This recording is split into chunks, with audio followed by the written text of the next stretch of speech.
주신 말씀은 사도행전 1장 12절부터 14절까지입니다. 제자들이 감람원이라는 산으로부터 예루살렘에 돌아오니 이 산은 예루살렘에서 가까워 안식일에 가기 알맞은 길이라. 들어가 그들이 유하는 다락방으로 올라가니 베드로, 요한, 야고보, 안드레아와 빌립, 도마와 바돌로메, 마테와 및 알페오 아들 야고보, 셀롯인 시몬, 야고보의 아들 유다가 다 거기 있어 여자들과 예수의 어머니 마리아와 예수의 아우들과 더불어 마음을 같이하여 오리지 기도에 힘쓰더라. 아멘.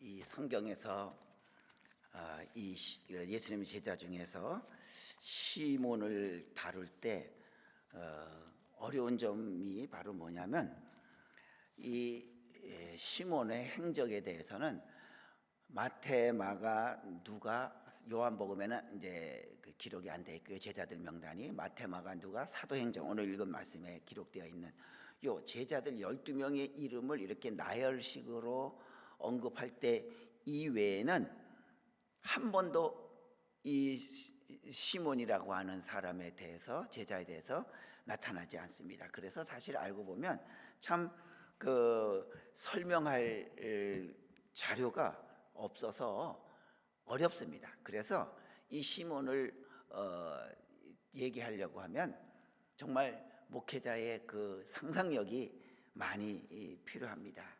그런데 사실 목회자의 상상력은 일반적인 상상력과 달라서 우리 신학적으로는 그것을 예언자적 상상력이라고 말을 합니다. 사실 목회자가 설교에 대해서 자부심도 느끼는가 하면 한편으로는 굉장한 부담감을 느끼기도 합니다. 일주일에 한국 교회에 있을 때는 보통 새벽 기도까지 합하면 일주일에 한 10번을 설교를 한다고 봅니다. 자, 그러니 어찌 보면 이 목사의 모습이 설교라고 하는 것에 대해서 권위의식에 빠질 수도 있지만 또 한편으로는 이게 1년, 2년 하다가 10년 넘어가면 매너리즘에 빠져요. 처음에는 내가 정말 말씀을 잘 준비해야겠다라고 하는 그런 철저한 마음을 가지고 있다가 나중에는 그냥 쓱 보고 대충 어디서 예화 하나 몇 개 해가지고 설교합니다. 그래서 교회 목사님들 설교할 때 예화 보면요, 이 교회에서 듣던 예화가 또 저 교회에서 하고 저 교회에서 듣던 예화가 또 그쪽 교회에서 하고 그래요. 그 예화책 몇 개 가지고 거기서 그냥 끄집어내고 어떤 때는 한 20년 전에 있던 예화를 지금 써요. 그러면 그 맞지도 않아요. 그래서 보면 저분은 참 그 책을 안 읽나 보다라는 생각도 듭니다. 하여튼 이런 그 목회자의 설교가 매너리즘에 빠지기 쉽습니다. 예전에는 목회자가 설교만 하면 다 듣는다, 또 들어야 한다라고 하는 그런 의식을 가졌지만 그러나 이제는 한국의 민도가 높습니다. 지금은 그게 가능하지도 않습니다. 설교하면 무조건 들어야 한다. 듣지도 않을 뿐만이 아니라 근본적으로 그것도 옳지도 않은 이야기입니다. 그럼 뭐냐? 바로 목회자의 설교가 위험에서 벗어나려고 하면 새로워지는 겁니다. 그 새로워진다는 게 바로 뭐냐면 삶에 대한, 사람에 대한 이해가 깊어진다고 하는 것이죠. 여러분, 우리 20대 때 읽었던, 또 아니 10대 때 그 동화책같이 읽었던 그 어린 왕자를 나이 50, 60이 돼서 다시 읽어요. 그러면 그것은 10대, 20대에 읽었던 어린 왕자와는 의미가 다르게 다가옵니다. 왜요? 그만큼 우리의 삶에서 얻어진 깊어진 생각, 깊어지는 그 이해력, 또 사람에 대한 그 깊어진 이해가 있기 때문에 어릴 때 읽었던 것과 젊을 때 읽었던 책과 그것을 50대, 60대 읽을 때는 정말 의미가 많이 다가옵니다. 그래서 제가 많이 듣는 얘기 중에 하나가 뭐냐면 은퇴하신 목사님들께서요 뭐라 그러냐면 자기가 이제 은퇴가 되니까 성경이 깊이 읽어진대요. 그런데 왜 내가 목회할 때는 왜 이 말씀이 깨달아지지 않아서 이걸 못 전했는지. 그래서 지금은 정말 할 말이 많대요. 그런데 이제 은퇴해서 어디 가서 설교할 기회가 별로 없어서 안타깝다는 얘기가 많이 듣습니다. 그만큼 목회자가 새로워진다고 하는 것은 사람에 대한 이해가 깊어지는 겁니다. 자, 오늘 그래서 저는 그런 예언자적 상상력을 가지고 오늘 시몬에 대해서 함께 나눠볼까 합니다. 자, 오늘 읽은 본문 말씀에 시몬을 표현할 때 33절에 셀롯인 시몬이라 그랬습니다. 셀롯인 시몬. 셀롯은 우리 지난번에 말씀드렸죠. 열심 있는 자라 그런 뜻입니다. 질롯, 셀롯 그렇게 표현합니다. 곧 뭐냐면 그 이스라엘은요 4개 분파가 있었습니다. 첫 번째가 우리가 잘 아시는 바리새파. 이들은 어떻게 보면 종교적으로 근본주의자죠. 우리가 뭐 이란의 그 종교적 근본주의자라 그러잖아요. 호메인이 아주 종교로 그냥 꽉 묶어놓고 성경 그 문자 하나하나를 완전히 믿는 그 사람들. 이게 바리새파 사람들입니다. 두 번째가 이들도 종교인이긴 하지만 좀 자유주의적인 자들이에요. 사두개파. 이 사람들은 뭐냐면 사두개파는 이스라엘의 로마 치하에서 이스라엘의 정치적인 그 모든 것을 쥐고 있었던 제사장 그룹들이에요. 이들은 굉장히 자유로워요. 그래서 율법에 대해서 문자적으로 안 믿어요. 자기 나름대로 해석하고요. 그래서 성경에 보면 예수님 당시에 사두개파는 뭘 안 믿었냐면 부활도 안 믿고 영도 안 믿어요. 그러니까 종교적인 사람이긴 하지만 바리새파와는 정반대로 사는 사람들이에요. 또한 세 번째 파가 성경에는 나와 있지 않아요. 그러나 짐작으로 알아요. 그래도 고고학적 발굴에 의해서 에세네파, 금욕주의자. 우리가 지금 이 로마에 압제당하고 있지만 예수님이 곧 오신다. 그래서 그들은 우리의 세상을 모두 등지고 이제 모두 금욕 생활을 하고 이 세상과 멀리서 떨어져 살자. 그래서 그들은 광야로 나갔어요. 그래서 세례 요한이 에세네파예요. 광야에서 석청 먹으면 메뚜기 먹으면서 또 약대 털옷을 만들어서 입으면서 금욕적인 생활을 했다. 그래서 그를 에세네파로 봅니다. 이건 완전히 금욕적인 파. 네 번째가 열심당입니다. 이들은 소위 말하는 독립투사단이에요. 로마에서 보면 극단적인 테러리스트들이죠. 우리가 이 나라를 회복하는 것은 기도해서 되는 게 아니라 칼을 들고 다니다가 그 친로마주의자들을 만나면 죽이고 로마 군인들을 몰래 죽이고 이래서 우리나라를 찾아야 된다. 아주 극단의 폭력과 테러리스트 열심당이고 이스라엘 쪽에서 보면 그들이야말로 어떻게 보면 애국자들이죠. 바로 이 셀롯이라 시몬이 바로 이 열심당원, 극단적인 폭력이라 그럴까요? 자기네 나라를 찾기 위해서는 칼로 무장을 하며 살던 그런 사람입니다. 자, 이런 시몬이 이제 뭐가 됐어요? 예수님의 제자가 되었다는 데서 우리는 그의 뒷모습을 우리가 이제 볼 수 있습니다. 자, 성경에는요 셀롯이 어떻게 해서 예수님의 제자가 되었는지는 전혀 언급이 아무것도 없습니다. 자, 흥미로운 것은 바로 뭐냐면 자, 우리 마태복음 10장 4절 우리 많이 읽었지만 마태복음 10장 4절에 보시면 예수님의 제자 이름이 쭉 나오는데 맨 마지막에 가나나인 시몬 및 가룟 유다 곧 예수를 판자라. 이 가나나인 시몬이 가나나인이라고 하는 것이 뭐냐면 가나안이란 뜻이 아닙니다. 히브리어 카나란 뜻인데 카나 열심이란 뜻입니다. 그래서 지금은 이제 그 세번역에서 마태복음 세번역 할 때도 카나나인이라고 안 쓰고 그를 셀로신이라고 세번역에서도 번역하고 있습니다. 그래야 이해가 쉬우니까요. 혹시 가나안인 시몬 아닐까라고 착각을 오해를 할 수 있기 때문에. 자, 그런데 한번 보세요. 이 열심당원 시몬과 가룟 유다를 같이 이렇게 항상 짝을 맺어 놓고 있어요. 성경엔 그 가까운 사람들끼리 그렇게 제자를 묶어놨거든요. 자, 가룟 유다도 결국은 열심당원이었다고 봅니다. 그러니까 둘이 같은 입장이니까 서로 가까운 사이로 묶어놨어요. 그런데 보세요. 둘이 가까운 사이지만 가룟 유다는 끝까지 예수님을 믿지 않았잖아요. 끝까지 예수님을 믿지 아니하고 예수님을 배신했잖아요. 그런데 같은 열심당원이면서도 시몬은 그렇지 않았죠. 그는 나중에 그 제자가 돼서 나중에 보면 그 위경에 유다와 시몬의 이야기를 담은 그 위경이 있습니다. 거기에 보면 그는 순교당했습니다.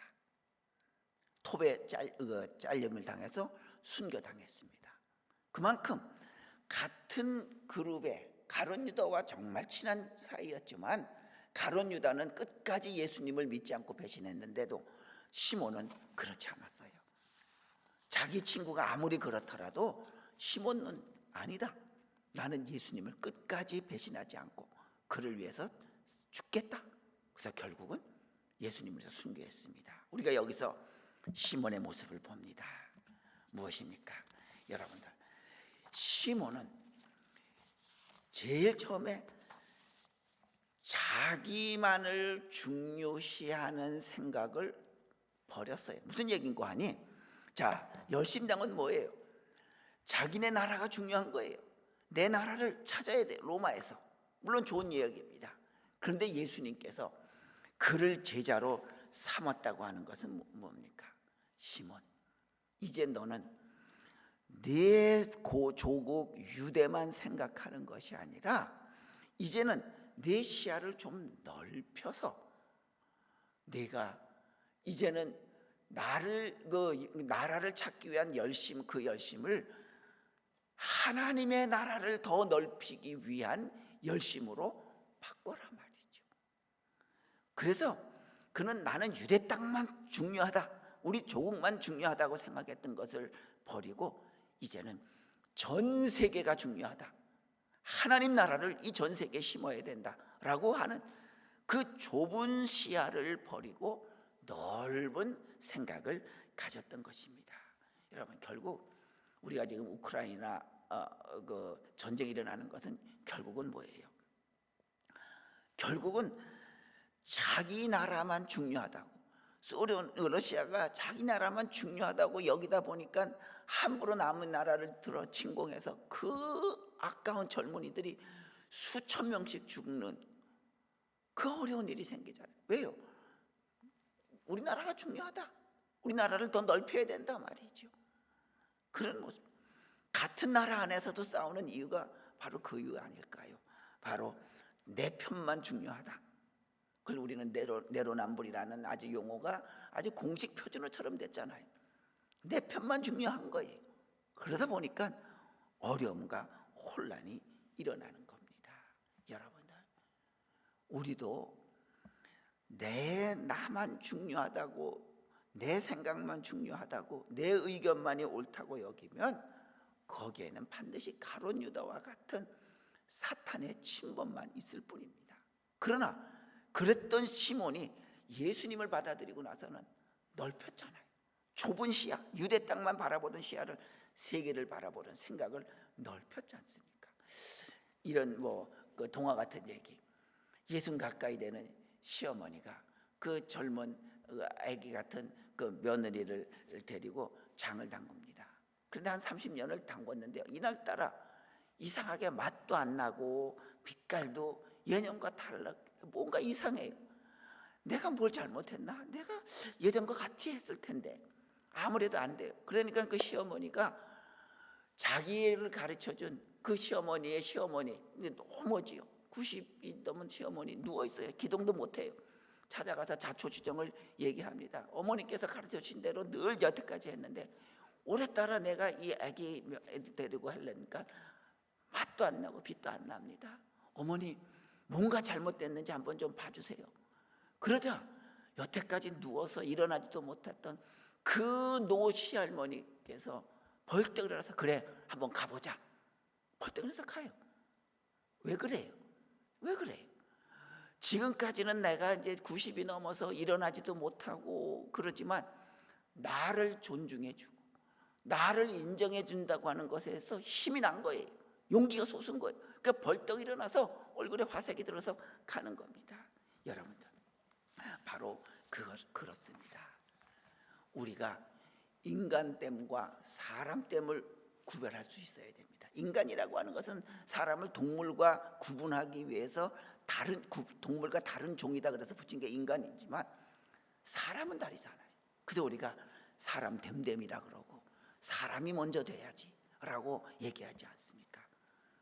사람이 된다고 하는 것은 무엇입니까? 자기 정체성을 갖는 것이고 자기를 비판적으로 바라볼 수 있는 눈을 가진 게 사람이고, 그리고 사람은 타인의 고통에 공감할 수 있는 존재가 바로 사람이라고 하는 거예요. 사람이라고 하는 거예요. 우리 동물들 한번 보세요. 동물의 왕국에서 모여 있다가 사자가 덤벼들어서 쫓아오면 모두 도망가서 한 마리 덥석 물면 나머지 동물들은 다 살았다 하고 그냥 멀리서 바라보고 있어요. 우리 같으면 같은 동료인데 사자에 먹히면 저거 때로 달려와가지고 그 누때 그 수천 마리 되는 게 몰려오면 아무리 사자가 무서워도 사자 도망갈 거 아니겠어요?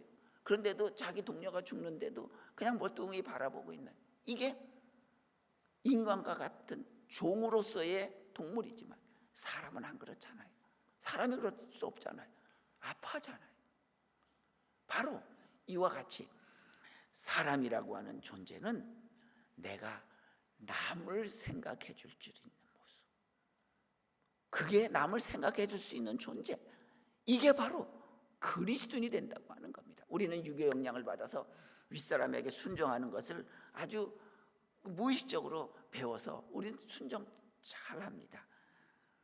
그러다 보면 그 윗사람에게 순종하는 것과 착한 것이 구분이 안 돼요. 이 유교 영향으로 윗사람에게 순종한다는 것을 우리 몸으로 배우다 보니까 이게 어떤 부작용이 나타나요? 내가 윗사람이 되고 나보다 못하면 그때는 억압합니다. 그래서 우리나라에 한국에 들어온 동남아인들을, 한국 사람들을 보면 식당에 가도 반말해요. 식당 서빙하는 아주머니들이 반말해요. 그냥 찍찍 반말해요. 왜요? 너는 돈 없어서 돈 벌러 오는 사람이고 나는 부자 나라인 대한민국에서 산단 말이지. 이게 바로 뭐냐면 유교에서 나도 모르게 배운 순종, 권위에 대한 순종의 문화 영향이거든요. 그럼 착한 건 무엇입니까? 착하다고 하는 것은 순종하고 비슷해 보이지만 달라요. 착한 것은 다른 사람을 나와 똑같은 존재로 존중해서 예의를 표하는 것이 그게 착한 존재예요. 아무리 그 사람이 동남아에서 왔건 못 배웠건 피부가 다르건 상관없이 나와 똑같은 존재다, 존중받아야 할 존재다, 그런 사람을 우리는 착하다고 하는 거예요. 서양은 그래서 기독교 문화가 들어가서, 물론 기독교 서양에도 뭐 인종차별이 많이 있지만 근본적으로는 그 모습이 있어서 그게 결국은 뭘로 됐어요? 호스피스. 저 죽어가는 정말 보잘것없는 초라한 모습이지만 저 사람도 살아있는 동안, 아니 죽는 과정도 인간의 존엄성을 잃지 말아야 한다. 그래서 서양에서 만들어진 것이 호스피스 아니겠습니까? 교회 여러분, 우리가 사는 동안에 이 시야를 우리가 넓혀서 내 것만 소중하다, 나만 존중받아야 된다, 이걸 버립시다. 자, 새 2마리를 잡아서 묶어놨어요. 그러면 날개가 4개가 돼요. 잘 날아갑니까? 더 못 날아가잖아요. 마찬가지로 여러 사람이 모였다고 해서 훌륭한 게 아니라 얼마나 서로 존중하느냐, 이게 중요하다고 하는 것. 삶에 대해서 서로 존중해주는 그런 우리의 모습이 꼭 있어야 됩니다.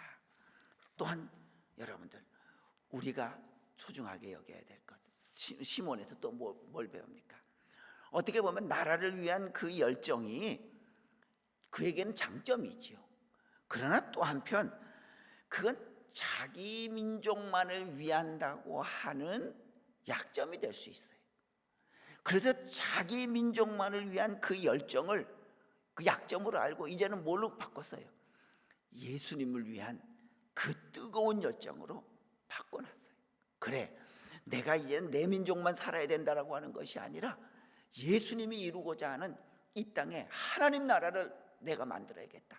이제는 그 열정을 하나님 나라를 위해서 바꿨어요. 그래서 결국은 삶도 예수님처럼 죽참 순교당하잖아요. 바로 이와 같이 우리는 내 자신의 약점을 그리스도를 위해서 이제는 사용할 수 있는, 그래서 그것을 약점이 아니라 더 이상 그리스도를 위한 장점으로 바꿔놔야 됩니다. 여러분들, 누구나 다 알고 보면 사람들은 다 약점이 있어요. 그런데 19은 자기의 약점을 몰라요. 그래서 남 탐나하죠. 그런데 여러분들, 제일 듣고 싶은 얘기가 뭐예요? 남으로부터 듣는 칭찬이 제일 듣고 싶어요. 제일 하고 싶은 얘기가 뭐예요? 남 흉보는 거지. 그래요. 왜요? 자기의 약점은 모르고 괜한 남의 약점을 보는 거예요. 19은 자기 약점을 볼 수 없습니다. 그런데요, 우리가 잘 아시는 독일의 그 식물학자인 그 유전학자 리비가 얘기했잖아요. 식물은 자기가 가진 여러 요소 중에서 제일 그 약한 것에 좌우된다. 뭐 거기에 질소, 인산, 뭐 칼륨 뭐 다 있지만 그 중에서 아무리 많아도 제일 약한 것에 의해서 그 식물이 튼튼해지냐 약해지냐 존재한다 그러잖아요. 그래요. 아무리 댐이 있어도 한 군데 푹 파여 있으면 그 댐 무너지고 그 약한 모습이 되는 거예요. 회의 시작은 언제부터 시작이 돼요? 제일 마지막에 온 사람에 의해서 시작이 되는 거예요. 항상 제일 늦게 온 사람에 의해서. 마찬가지입니다. 여러분들, 신앙은 나를 약하게 만든 그것을 내가 어떻게 바라보는지, 그것을 내가 어떻게 보완할 것인지를 돌아보는 것이 신앙입니다. 그렇기 때문에 우리는 내 약점까지도 이제는 부끄러워하지 말고, 그래, 그 약점을 주신 하나님께 감사하면서 내가 이제 나이 들어가면서 이 약점을 어떻게 하나님을 위해서 사용할까라고 하는 이 모습 우리가 봐야 합니다. 그래서 오히려 그 약점 때문에 남이 위로받을 수도 있어요. 그러니까 부끄러워하지 말아야 돼요. 우리 여러분들 한국에서 보셨나 모르겠네요. 그 한국에서 아주 히트쳤던 꽃보다 할배, 거기에 신구, 이순재 씨, 또 박근영, 백일섭, 거의 80이 다 된 그분들이 뭘 가요? 20대도 하기 어려운 배낭여행을 프랑스로 가잖아요. 그들이 드라마에서는 전부 왕 뭐 이런 것만 했어요. 높은 그 재벌 회장만 했어요. 그런데 이제는 배낭 메고 80이 다 된 분들이 가요. 가서 그분들이 하는 게 뭐예요? 고생만 해요. 가서 길거리에서 길을 찾지 못하니까 헤매요. 또 음식점에 가서도 이건 뭐 그거 어떻게 프랑스 가서 프랑스 말 그거 어떻게 해요? 그 음식 시키는 것도 정말 당황해가지고 시키지도 못해요. 민박집에 가서도 여러 명이 드는 방에 그냥 가서 같이 자요. 그들은 최고의 대우를 받아야 받던 그런 분들이었어요. 그런 궁상맞은 모습을 보고 저들이, 최고의 대우를 받던 저들이 말 한마디 못하고 음식 하나 제대로 시키지 못하고 그 호텔에서만 자던 그들이 민박집에서 그 여러 명이 모여 자는 그 궁상맞은 모습 보고 보던 사람들이 뭐예요? 즐거워하는 거예요. 만약 그분들이 럭셔리한 크루즈 타고 갔다고 하면 그 프로그램 안 보고 비난만 할 거예요. 지금 뭐 돈 자랑하는 거냐. 그런데 그들이 그 나이 들어서 그렇게 하는 모습을 보고 온 시청자들이 재밌어하고 즐거워하는 거였어요. 오히려 그들의 약점이 사람들과 더 가까워지게 하는 계기가 돼요. 그들이 더 인기가 더 좋아졌잖아요. 그 노년에 마찬가지입니다. 우리가 허물 없는 사이가 됐다고 하는 건 뭐예요? 허물도 서로 나누었다는 얘기 아닙니까? 이제 우리는 비록 시몬이 자기만 생각했던 모습의 약점이었지만 이제는 그걸 넓혀서 그래, 내 약점을 이제는 변해서 하나님을 위해서 사용하자 라고 하는 모습으로 변한 것처럼 우리도 나의 부족함을 가지고 그것을 남을 돕는데, 남을 위로하는데 우리가 사용할 수 있기 바랍니다. 어떤 분은 내가 예전에 정말 지독한 병을 앓았어요. 그런데 그 병을, 그 경험을 안고 나와 똑같은 병을 지금 앓고 있는 자들에게 가서 보세요 집사님, 나도 이렇잖아요. 보여줄 때 그분이 얼마나 위로받겠어요. 건강한 사람이 가서 이제 날 거예요. 그러면 그게 위로가 안 되지요. 내 부족함, 약한 면이 오히려 남에게 위로가 될 수 있는 것으로 사용할 수 있기 바랍니다. 또 한 가지, 시몬이 어땠어요? 시몬은 나라를 구하는 열심만 가졌던 거예요. 그런데 예수님을 만나서는 그 나라를 구한 열심을 하나님을 위한 열심, 예수님을 위한 열심으로 바꿨잖아요. 그게 뭐예요? 예수님을 만나서 예수님이 자기의 뇌리를 탕 때린 거예요. 예수님의 주신 자극에 그는 자기가 반응한 겁니다. 여러분, 그리스도인이라는 게 그거예요. 그리스도인은요, 하나님이 주시는 어떤 자극에라도 반응하는 것, 그게 인간이에요. 오래전에 나온 그 선생 김봉도, 그 남자 그 배우 이름 뭐죠? 그 토크쇼에도 많이 나오고 되게 웃기는 아주 키 큰 그 분인데, 선생 김봉도. 그는 돈을 밝히는 선생님이었다가 그게 발각돼서 저 시골로 좌천돼요. 그래서 시골 애들 가서 자기도 상심돼서 있는데 그 소문이 나가지고 알아서 애들이 알아가지고 어떤 애 한 명이 뭐예요? 학교 빠지고 산에 올라가서 약초를 캐가지고 팔아다가 선생님 갖다 드려요. 그러자 선생님이 화가 나서 회초리를, 내가 언제 너보고 이거 갖고 오라 그랬냐고 회초리를 때려. 그게 뭐예요? 자기는 원래 그런 사람이었어요. 그런데 그 어린아이가 한 행동 보고 자기 자신을 향해서 때리는 것 아니겠습니까? 어린이의 종아리를 때리지만 결국은 자기 자신을 때리는 거예요. 자극에 반응했잖아요. 내가 이런 사람이었구나, 이런 선생이었구나 말이죠.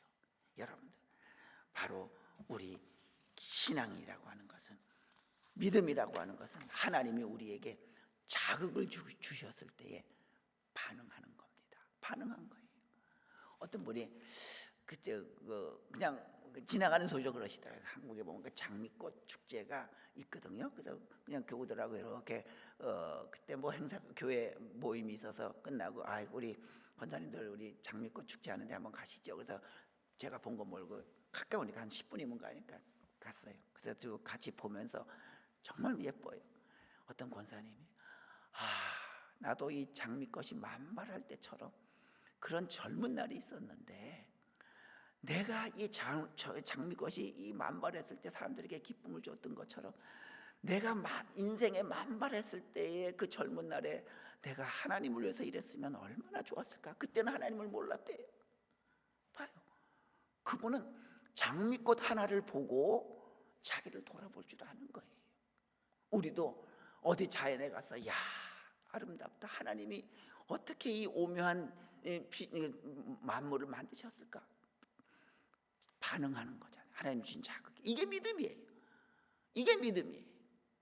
그런 것도 보고, 그런 걸 보고 아무런 하나님에 대한 그 자극에 반응할 수 없다고 하는 거, 어떻게 보면 믿음의 부족함이지요.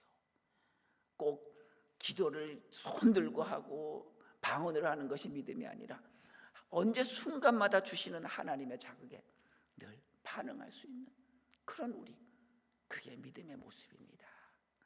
여러분들, 이제부터 우리는 내게 주시는 하나님의 말씀에 늘 반응할 수 있는, 그래서 어떻게 보면 매일 쉽게 들을 수 있는 설교고 쉽게 들을 수 있는 하나님의 말씀이지만, 그 자그마한 말씀에도 민감하게 반응할 수 있는 그런 시몬과 같은 우리가 될 수 있길 바랍니다. 결국 시몬은 어떻게 했습니까? 시몬은 제가 좀 전에 말씀드렸다시피 그 위경이 있습니다. 성경에 들지 못한 그 시몬과 유다의 순환기. 시몬과 유다는 여기 유다는 가룟 유다가 아니고요. 시몬과 유다의 순환기. 여기 에 보면 그는 유다는 창에 혹은 도끼에 찔려서 죽었다 그러고요. 이 시몬은 톱에 의해서 절단돼서 순교했다고 나와 있습니다.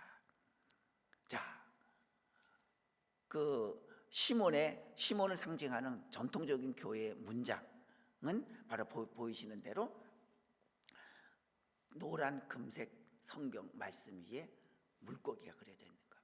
그는 평생을 주의 복음을 가지고 예수님의 말씀을 가지고 사람을 낚는 어부처럼 전도하면서 일생을 살았다는 뜻으로 시몬은 저렇게 성경책 위에 물고기를 그려놓는 것이 시몬을 상징하는 문장입니다. 교우 여러분, 이제 그는 성경에 한마디도 그가 뭘 얘기를 했는지, 예수님과 어떤 걸 나눴는지 써있지 않았어요. 그러나 그는 순교로 자기의 삶을 보여줬어요. 여러분, 우리도 내가 살아가는 동안 내 몸으로, 내 삶으로 내 믿음을 사람들에게 보여줄 수 있는, 내가 내 친구에게, 이웃에게 굳이 얘기를 안 하더라도 내 행동, 내 태도를 보고 예수 그리스도의 삶의 흔적을 느낄 수 있도록 시몬처럼 우리 삶으로 예수님을 나타내는 우리 모두 되시기를 주님의 이름으로 부탁드립니다. 기도드립니다. 걸어가신 여호와 아버지 하나님, 저희들 때로는 하나님의 부르심에 우리의 마음이 각박해져서 그 말씀에 우리의 마음을 닫기도 합니다. 이제는 나를 부르시고 나에게 다가오시는 그 하나님의 음성과 말씀에 민감하게 반응하여서 주님을 기뻐하며 맞을 수 있도록 도와주옵소서. 비록 우리의 부족한 면이 있고 약점이 있고 단점이 있을지라도 이제는 그것을 주님을 위해 감사하며 사용할 줄 아는 그런 우리가 될 수 있도록, 그래서 우리의 삶으로 하나님을 나타내 보이며 살아가는 우리가 되게 하여 주시옵소서. 예수님의 이름으로 기도하옵나이다. 아멘.